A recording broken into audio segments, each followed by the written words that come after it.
Ito yung sa likod bahay namin. Sa may likuran. Ayan. Ayan mga punong kahoy. Yan na. Ano to? Ginagamit daw yung mga tanim ko rin yon. Mga kahoy. Kahoy lang, hindi prutas. Ginagamit daw ito sa haligi ng bahay. Ginagawang haligi ng bahay. Ito oh. Bunga. Mababa pa pero may ano na, meron ng bulaklak. Ayan oh. Yung ginagamit ito sa pagnganga. Ayan, mga tanim ko pa rin yan. Ito naman yung kakao. Ayan, maraming bunga. Pero maliliit pa. Ayan, meron medyo malalaki na rin dito eh. Hindi ko na makita. Ayan. Tapos, ito yung mga avocado, langka, suha. Ayan. Ano tawag dito? Ayan, mangga pa din yan.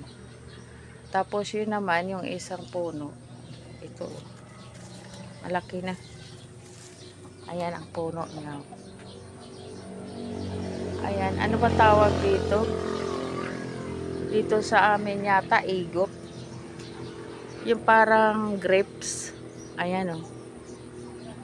Kinakain ng ibon yung bunga. Ayan o, marami pala. Ang daming bunga. Ayan.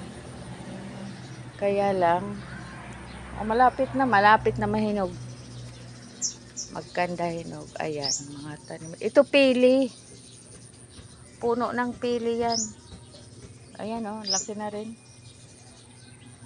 Ayan o, taas na.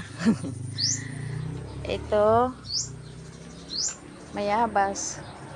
Yung malalaki. Ito mangga pa rin. Ayan o, laki na ng puno. Hala, matutumba. Siya. Ayan. Laki na rin. Ayan mga guys. Ayan. Puno ng mangga. Ayan, puro prutas na yan. Ito naman, ano nga ba ito? Parang mangga ang dahon niya. Yung dilaw ang bunga. Parang mangga rin. Ano bang tawag? Pisa. Ayan. Maliit pa. Ayan siya.